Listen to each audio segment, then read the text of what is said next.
Olá, seja muito bem-vindo ao Perspectivas. Nesta edição do programa, quem está ao meu lado, quem vai ser entrevistado, é o presidente da NPD, Agência Nacional de Proteção de Dados, Valdemar Ortunho. Obrigada, presidente, pelo seu tempo e disponibilidade. Eu que agradeço, acho que é importante a gente vir esclarecer, vir passar essa mensagem de proteção de dados, é algo que é novo no mundo e no Brasil é mais novo ainda. E faz parte do nosso dia a dia. Apesar de ser novo, faz parte do nosso dia a dia. Então, presidente, vamos começar já por um assunto que ficou quente, porque nessa segunda-feira a Agência Nacional de Proteção de Dados divulgou que instaurou um processo investigativo contra a rede social TikTok e deu ordens para a rede social se adequar para tentar impedir que crianças e adolescentes tenham acesso, ali menores de 13 anos tenham acesso à rede, e que os dados delas, as informações, não sejam ali tratadas como seriam a de um adulto, por exemplo, pela rede social, para direcionamento de publicidade, enfim, outras questões. Presidente, como que esse processo de fato chegou para ter essa decisão? Há um olhar de fato sobre como as redes sociais estão tratando essas informações de crianças e adolescentes de uma forma geral? Nós recebemos inicialmente uma denúncia, aí abrimos um processo de fiscalização. A gente passou a analisar qual é o procedimento do aplicativo em relação a dados pessoais. Tá? Então, a nossa fiscalização ao longo de mais de ano, ela levantou todos esses pequenos desconformidades com a Lei Geral de Proteção de Dados, aparentemente, e passou a tratar, nesse processo de fiscalização, troca de informações. Tá? E o que nos levou a esta medida da segunda-feira foi, existe um feed sem cadastro que é operado pela TikTok, que o feed é alimentar. Tá? Então, eu vou alimentar o internauta de coisas que é de interesse dele. Para isso, eu tenho que conhecer o internauta. Então, esse cadastro ele tem essa finalidade. Quando uma criança se cadastra e coloca a idade real, vamos dizer, ela não será admitida exatamente por essas restrições. Mas um feed sem cadastro, você não tem oportunidade disso. Tá? Então, mesmo quando a criança cadastrou e você eliminou ela de entrar, ela continua sem cadastro, sendo alimentada de informações que muitas vezes não é adequada à sua idade. Tá? Então, em vários países isso não acontece. Tá? Então,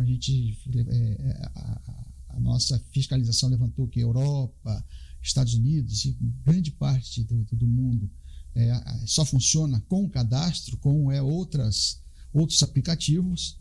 Então, a gente vê que é algo urgente. Por isso que nós a nossa fiscalização emitiu parar de operar com feed sem cadastro. Foi dado um prazo de 10 dias úteis e prossegue agora não mais com o processo de fiscalização, mas com o processo sancionador. Então, agora vai ser analisado o restante. Foi solicitado um plano de conformidade, para isso se deu um prazo de 20 dias, e aí, a partir daí, a fiscalização e a empresa vão trocando as informações. Nesse plano de conformidade, até para melhorar esses mecanismos de verificação da idade dos usuários, né, de fato. Porque o que a gente tem é, como o senhor falou, aquele cadastro que a pessoa diz qual é a data de nascimento. Só que a gente sabe que o usuário pode burlar aquilo, colocar um outro ano de nascimento, enfim. Existem hoje já mecanismos, até de outras redes sociais, sobre como realmente conseguir, às vezes, identificar, até pelo comportamento do usuário, que ele não tem, talvez, aquela idade que ele está colocando ali no cadastro? Tá, exatamente. Tá? Existe uma série de aplicativos que detectam de uma forma mais eficiente a idade de quem está acessando. Tá? Então, é muito importante um cadastro onde a pessoa diz que tem aquela idade, mas eu tenho que ter mecanismo que vamos confirmar se aquela idade corresponde a quem está do outro lado da tela. Então, é importante isto. Diversos aplicativos já utilizam e cada vez nós temos a evolução desses aplicativos. Então, é exatamente isso que nós pedimos para essas Big Techs operarem com segurança. Crianças e adolescentes é algo que é muito precioso para o país, está nas nossas metas, nas nossas prioridades. Tá? Então, eu digo o seguinte, você largaria seu filho, seu sobrinho, no centro de São Paulo, Rio de Janeiro, sozinho? Não, mas a gente vê que em casa, à frente da tela do computador, com riscos iminentes, ele fica sem monitoramento. Então, isso é muito importante e a gente tem trabalhado na conscientização da população aos riscos que crianças e adolescentes têm ao acessar a rede social. Até porque nesse primeiro contato, nesse feed sem cadastro, né, porque vão ter vídeos que são populares, como o senhor já tinha mencionado, pode aparecer um conteúdo que não é direcionado para uma criança de 6, 7 anos de idade, por exemplo.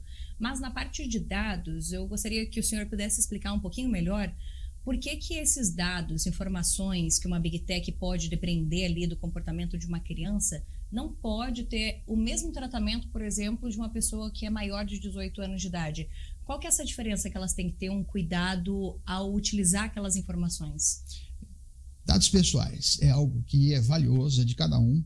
É só nós olharmos as Big Techs, que o seu patrimônio é dados pessoais da população em geral. Uhum. Aí ela tem um valor imenso. Então, é o novo petróleo mundial, são os dados pessoais. Tá? Então, dados pessoais são importantes, de crianças e adolescentes mais ainda. Nós temos que sempre ver o melhor interesse da criança e adolescente. Há necessidade dos pais responsáveis sempre acompanharem isso. Tá? Então, muitas vezes, eu não tenho assinante crianças. Sim, tem assinante crianças. Esses mecanismos de barrar, eles não são ainda tão eficientes assim. Então, eles sempre têm que estar monitorando. E muitas vezes é direcionado conteúdos inadequados, propagandas de jogos, de outras propagandas para crianças e adolescentes, que nem sempre são aprovadas pelos pais. Então, eu acho que, vamos dizer, esse controle pelos responsáveis, ele é importante.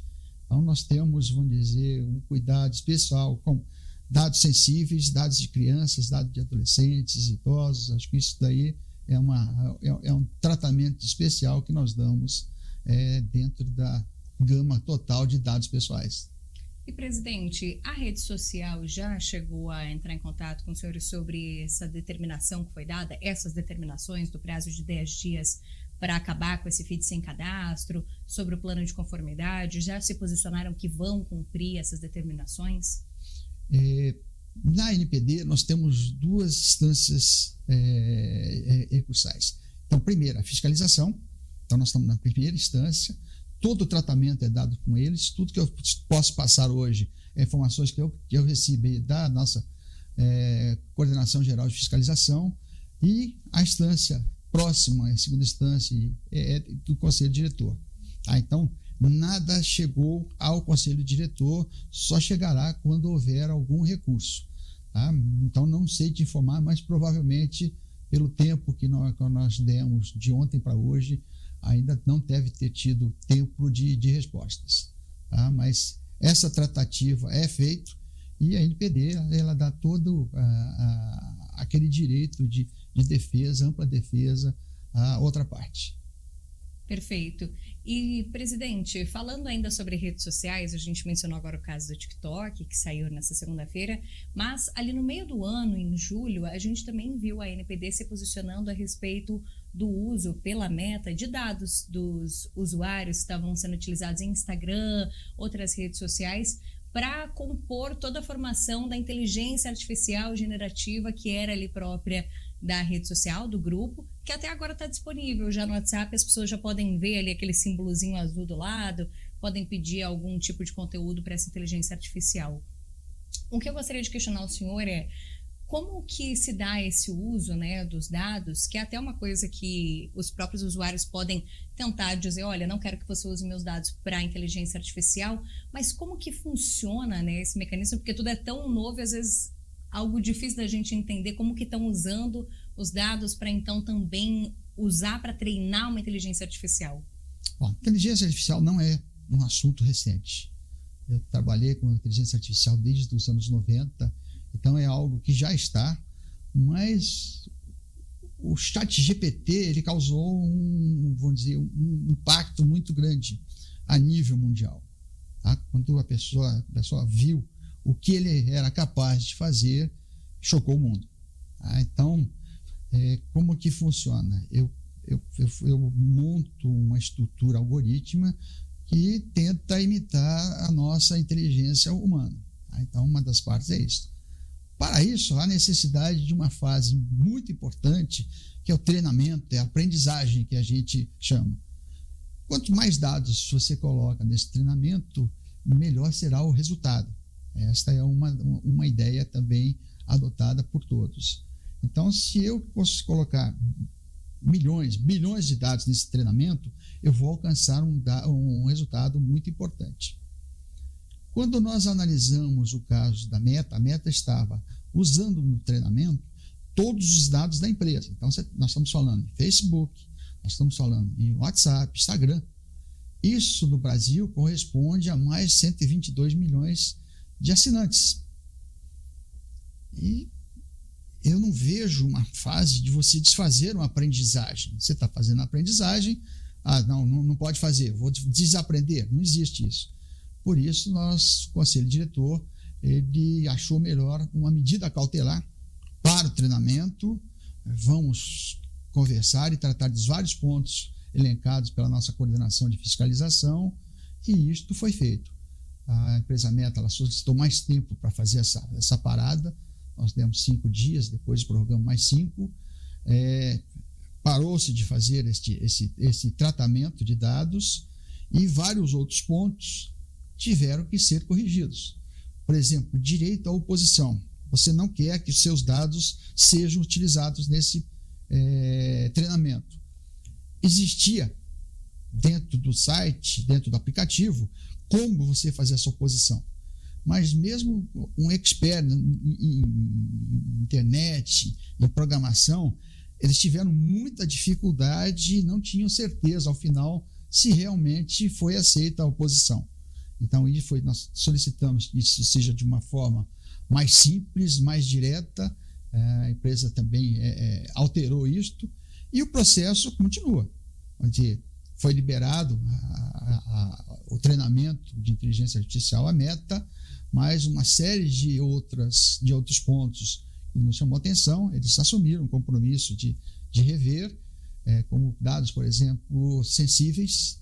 Eles estavam usando uma base que não admite dados sensíveis, que é legítimo interesse. Então, isso tudo foi assumido um compromisso através do encarregado de dados e de outros diretores da própria Meta, e este processo continua em monitoramento pela nossa fiscalização.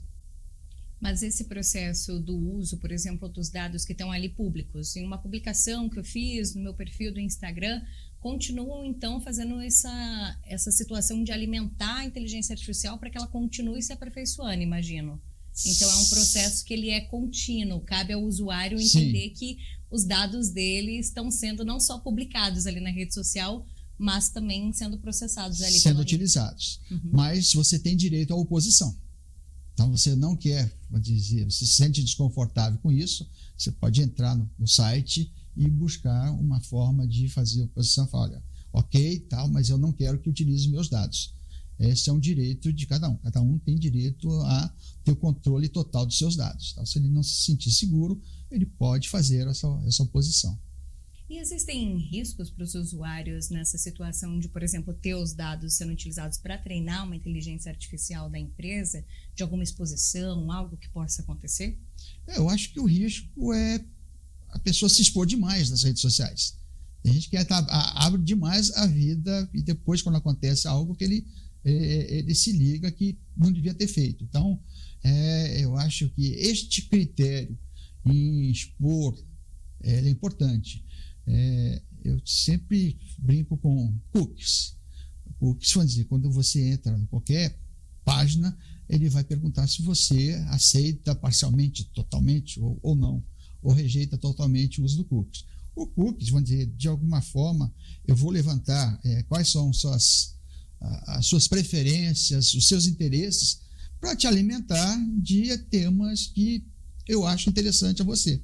Eu uso, vamos dizer, legítimo interesse. Então, para o controlador, é interessante você ter aquela informação, ok?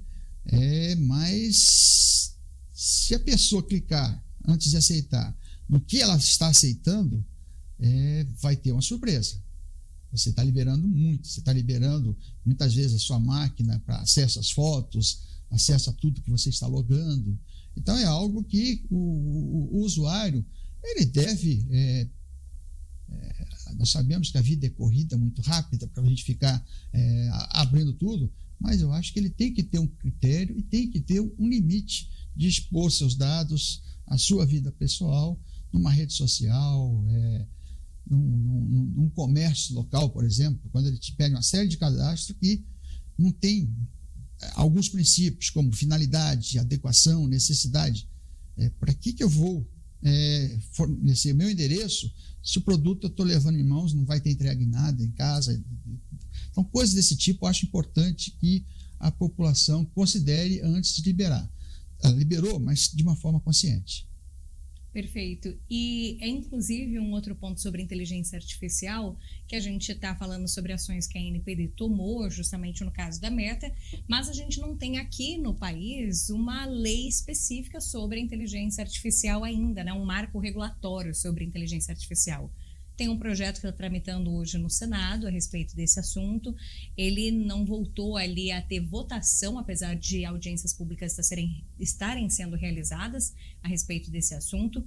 E a ANPD aparece justamente nesse processo como essa entidade, esse órgão que faria justamente o processo de regulamentação, se eu não estou enganada, né? Me corrija se eu estiver errada. Perfeito. Então, a minha dúvida agora fica sobre esse projeto da inteligência artificial. Ele tem alguns especialistas que dizem que é um projeto que ele está bem restrito sobre a inteligência artificial aqui no Brasil, segurando bastante a questão do próprio desenvolvimento da inteligência artificial. E eu questiono o senhor, qual que é a análise que o senhor faz desse projeto? Se ele daria conta da segurança, dessas preocupações que já existem hoje, além da questão do desenvolvimento da tecnologia, como o senhor analisa esse projeto? Bom, vamos lá. Quando surgiu a Lei Geral de Proteção de Dados, eu tinha proteção de dados de uma forma esparsa, na Constituição, no Código de Defesa do Consumidor, Marcos Legal da Internet. Hoje nós consolidamos tudo e traçamos uma lei bem próxima à lei europeia. Tá? Nós estamos usando inteligência artificial. Tá? Então não está sendo impeditivo. A finalidade toda é que a lei seja respeitada com o uso dessa inteligência. Então, eu acho que não vai limitar o uso de tecnologia, não vai causar limites na parte de inovação, isso continua valendo. Mas sempre que eu tenho que ter um limite. Então, vou dizer, a ideia é estabelecer esses limites. Independente de qualquer coisa, inteligência artificial, qualquer que seja a tecnologia utilizada, se tiver dados pessoais, já está sobre a luz da LGPD. Então, eu tenho que estar adaptado a isso. Tá? Mas inteligência artificial, sem dúvida nenhuma, ela vai causar uma grande transformação no mundo. Ok? E um dos pontos que nós temos na nossa Lei Geral de Proteção de Dados é a decisão, quando eu tenho uma decisão automatizada. Então, você chegou, por exemplo, num banco, quero fazer um financiamento, a outra parte, olha, o sistema não liberou o financiamento para você. Então, por quê? Eu tenho direito a saber o porquê disso. Então, a nossa lei ela já permite isso. E a decisão automatizada, ela usa totalmente as ferramentas de inteligência artificial. Tá? Então, é importante ter este órgão. A solução brasileira, nós temos visto, acompanhando as soluções que o mundo todo está adotando, e isso ainda não está tão definido e tão avançado como nós temos no Brasil, ainda estão em análise. Acho importante, a Lei Geral de Proteção de Dados teve 10 anos de discussão. Nós estamos com inteligência artificial desde 2021 em discussão. E ainda tem vários pontos a serem definidos. E a gente tem no Congresso uma comissão analisando algo que surgiu com um material de 50 experts nesse tema, geraram um material de 900 páginas que passou a formar a base desse projeto de lei 2338. Quando nós vimos este conteúdo e a Lei Geral de Proteção de Dados, nós vimos que temos muitas similaridades. Isto pode causar uma insegurança jurídica ou algumas discrepâncias de dois órgãos analisarem sobre o mesmo aspecto. Então, nós apresentamos um estudo preliminar, passamos a participar de webinários, a montar webinários, a chamar essas autoridades todas com a discussão, e o que nós vimos que no relatório final será usado o expertise de cada agência reguladora, ou seja, a Anatel, com todo o seu conhecimento de telecomunicações, de conectividade, uma ANS com a saúde. Então, não será desprezado esse expertise, mas há necessidade de um órgão central que faça, vamos dizer, a conversação entre essas agências para tomar qualquer medida. A NPD ela tem já por base uma ação transversal. Você não tem governo, a iniciativa privada, empresas, por menor que seja, que não tem um banco de dados, uma lista de pessoal, de fornecedores, de clientes com dados pessoais. Então, nós já temos este expertise. Nós já temos dentro da nossa estrutura um comitê, uma comissão de 46 conselheiros, 23 suplentes, 23 titulares, que é o nosso Conselho Nacional de Proteção de Dados, que vem de todo o cenário brasileiro. Então, eu tenho pessoal do governo, do judiciário, do legislativo, do executivo e das iniciativas privadas. Nós temos pessoal da academia, pessoal de telecomunicações, setor laboral. Então, vamos dizer, é uma visão bem diversificada. Não estamos setoriando isso. Já temos esse expertise na nossa formação desde os primeiros dias de ANPD. Eu acho que, vamos dizer, na minha opinião, é uma conclusão mais clara e evidente, natural, que a NPD seja este órgão central de inteligência artificial. O senhor citou 10 anos aí de debate sobre a LGPD antes da gente ter, de fato, a Lei Geral de Proteção de Dados. O senhor acredita que o debate sobre a inteligência artificial também ainda vai levar mais anos até a gente ter, de fato, o normativo? Não, eu acredito que ele será bem mais rápido. Nós já estamos para julgar esse relatório no Senado, depois ele deve ir para a Câmara, deve ter alguma discussão, mas eu acredito que o final será muito mais rápido, tendo em vista que a coisa já está acontecendo, tá? Nós já temos que dar uma diretriz às empresas. Olha, estão cobrando, eu tenho que saber o que está sendo cobrado. Então, essa regulamentação, acho que ela é importante. Muitos não querem regulamentos de uma forma geral, mas eu acho que pior do que não ter um regulamento que te agrade é não ter nada e você não sabe o que seguir. Até porque nesses últimos meses a gente debateu muito a questão até da responsabilidade desse uso de inteligência artificial, porque a gente passou pelas eleições municipais. O próprio Tribunal Superior Eleitoral tinha muita preocupação com o uso de deepfakes, da inteligência artificial para tentar produzir algum conteúdo que fosse enganoso dentro do processo eleitoral. Então também tem esse tipo de uso, por exemplo, das tecnologias, que acredito que são uma preocupação até nessa legislação, nessa formulação da legislação, né? Sobre como o uso desse material ele pode também esbarrar em outros conceitos que a gente tem legais, sobre algum tipo de falsificação, vamos colocar assim, ou então até onde é o limite que a pessoa pode ter a sua expressão ali colocada por meio da inteligência artificial. Não sei se é algo que passa também por esse debate na própria legislação ou se é uma preocupação que permeia, na verdade. Não, ela é totalmente baseada, ela é baseada em risco. Então, a inteligência artificial, você expõe, vamos dizer, sempre a riscos. Por exemplo, um carro autônomo. Não tem motorista, está te levando para determinado local. Se tem um acidente, de quem é a responsabilidade? Então, isso tem que ser definido, isso tem que ser bem analisado e considerado este risco. Até onde vale a pena liberar-se ou não liberar. Em eleições, de forma geral, A gente vê muitas pessoas famosas falecidas dando declarações atuais, música que eles não produziram, usando as ferramentas de inteligência artificial. É um mundo espetacular que se abre com a inteligência artificial. Eu acho que nós não podemos nos opor a essa nova tecnologia, às inovações que vão surgir. Eu só tenho que observar exatamente os direitos de cada um. Então, muitas vezes eu tenho algoritmo discriminatório, principalmente em relação à mulher, em relação a negros. Então, eu acho que isso nós temos que considerar sempre, fazer uma análise se não há uma discriminação. Esses equipamentos de segurança, né? Reconhecimento facial, exatamente. O próprio Supremo também até já debateu sobre isso. Eu tive um congresso no Rio de Janeiro, onde o acesso a uma favela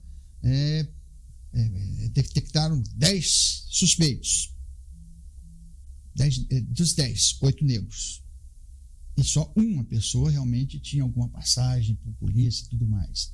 Então, acho que isso tem que ser considerado nesses algoritmos. Tá? Numa contratação de empregados, a mulher sempre leva desvantagem, porque, vamos dizer, ela tem uma licença maternidade, ela, vamos dizer, se o filho fica doente, não é o pai que vai levar ao médico, normalmente é a mulher que faz isso. Então, essa discriminação a gente não pode admitir. Tá? Então, eu acho importante a gente ter um órgão que faça esse controle e monitore quais são os direitos que estão sendo lesados em relação a dados pessoais, em relação a essas decisões automatizadas. Perfeito. E, presidente, a gente está falando sobre essa possibilidade, então, de fato, a ANPD já está, na verdade, fiscalizando esses processos envolvendo inteligência artificial, mas com uma lei provavelmente ali sancionada sobre um marco regulatório de IA, de fato, a gente tem a ANPD atuando nisso. O órgão nasceu por conta da Lei Geral de Proteção de Dados, para fazer, de fato, toda essa organização sobre essa lei tão importante que mexe com questões comerciais, financeiras, enfim, permeia, acho que tudo completamente, de fato, como a gente está usando tudo de forma tecnológica hoje. Mas aí a minha dúvida fica, há, de fato, já toda essa estrutura na ANPD para mais essa responsabilidade? Seria necessário ter mais contratação, ampliar essa agência, que é tão nova, né? Tem 4 anos, de fato, de formação. No próprio relatório final, você já tem esta previsão, tá? Eu acho que a ANPD é o menor das autoridades. Ela não teve, até o momento, um concurso público. Nós estamos nessa expectativa de um concurso público. O orçamento é bastante reduzido e a nossa estrutura funcional, ela ainda é deficitária. Nós temos um PL que nós estamos brigando, ações tipo uma assessoria de comunicações, uma assessoria parlamentar, uma auditoria interna, que está prevista numa autarquia especial como a nossa. Eu não tenho isso ainda dentro da minha estrutura, nós estamos esperando essa aprovação. Mas no nosso relatório, vou dizer, apresentado no Senado, já tem nos seus últimos artigos 2 anos para o governo montar uma estrutura de fortalecimento em pessoal, fortalecimento na sua estrutura, fortalecimento no seu orçamento. Eu creio que nenhuma agência hoje fala, estou pronta. Dados pessoais, quem tem maior expertise somos nós. Tá? Então, eu acho que qualquer que seja a escolha, ela vai ter que ter este fato novo, que é uma preparação para o tema inteligência artificial. E dados pessoais, dados não pessoais vão abordar a inteligência artificial. Quando eu pegar a ANPD, eu já estou usando todo o conhecimento de dados pessoais. Eu já saio com essa vantagem. Por isso que a gente via como, de uma forma natural, como encontro de águas, a seleção da ANPD para ser esse órgão central do governo. Perfeito. E, presidente, nosso tempo já até correu aqui dessa conversa. Para a gente encerrar, gostaria que o senhor pudesse fazer uma avaliação sobre esses 6 anos da LGPD, porque é uma lei que completou agora em agosto 6 anos. é uma lei que está regulando todas essas questões de dados. A gente ainda tem processos que vão se atualizando conforme a coisa vai acontecendo, né? Porque em tecnologia é isso, a gente vai trocando o pneu enquanto o carro está andando, porque as coisas elas vão acontecendo. Mas como que o senhor avalia essa lei hoje? Ela ainda está conseguindo ser esse guarda-chuva de proteção de dados? E a sociedade, de fato, está atendendo, respeitando, compreendendo tudo que é preciso ser feito, uma empresa, por exemplo, para ter esse cumprimento da Lei Geral de Proteção de Dados? Dia 14 de agosto, a LGPD completou 6 anos, ela teve uma carência de 2 anos, e a Autoridade Nacional de Proteção de Dados, ela completa dia 6 de novembro, 4 anos. Então, essa parceria de uma autoridade, vamos dizer, interpretando a lei, fiscalizando, sancionando, ela é importante. Então, vamos dizer, é uma lei nova, mas que diferencia empresas e órgãos que estão adequados à lei e não estão adequados à lei. Eu digo sempre, quando o pessoal fala em sancionamento, pior do que uma multa, pior do que uma advertência, uma suspensão temporária ou não, é você publicizar se aquela empresa está ou não está adaptada e respeitando os dados pessoais. Então, acho que esta é a maior propaganda. Você constrói ao longo de anos uma reputação frente à sociedade e, em questão de dias, minutos, segundos, você pode fazer isso quando você tem que publicizar que não respeitou uma lei importante ao titular de dados. De forma geral, a lei é complexa, nós temos trabalhado nessa parte educativa, temos buscado sempre uma mudança de cultura, que a gente sabe que é um passo mais demorado para se alcançar. A Europa, a lei foi aprovada 2 anos antes, mas eles já vinham com diretivas, já vinham respirando o dia a dia proteção de dados e ainda tem problema. Então, eu acho que ainda nós temos passos a alcançar, tanto para o titular entender quais são os seus direitos e pensar bem antes de liberar todos os seus dados pessoais de uma forma indiscriminada, sem pensar, como órgãos públicos e empresas privadas em se adequarem a essa lei.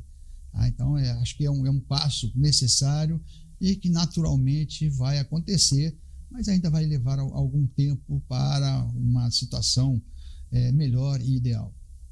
Até porque os desafios são muitos, né? Com ataques hackers, tentativa de vazamento, de venda de dados, desafios são impostos ali todos os dias para, de fato, a gente ter essa proteção.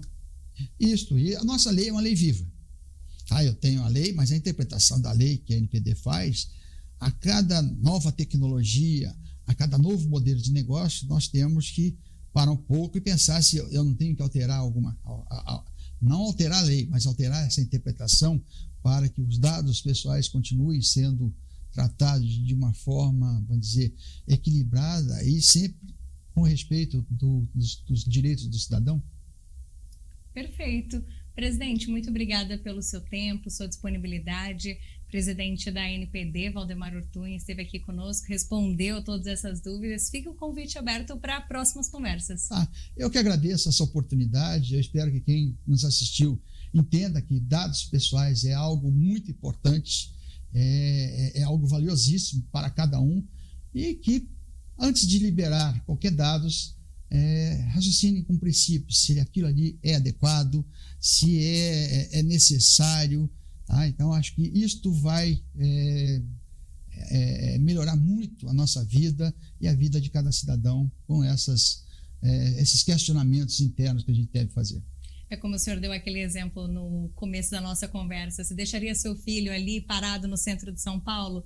Eu diria todas as minhas informações pessoais para um desconhecido na rua? Não, né? Então a gente tem que pensar, de fato, antes de dar ali aquela autorização para tudo ser enviado para alguma empresa, algum site, enfim. Perfeito, esse é um exemplo perfeito. Eu jamais deixaria minha carteira de valores com dinheiro, cartão de crédito exposta. Por que eu vou deixar meu filho exposto numa rede social sem nenhum monitoramento, sem nenhum cuidado para o que ele está acessando? Acho que o perigo é igual. Perfeito, presidente. Muito obrigada pela nossa conversa. Valdemar Ortuim, então, esteve conosco. E você que está nos acompanhando, eu te espero na nossa próxima edição do Perspectivas. Até lá!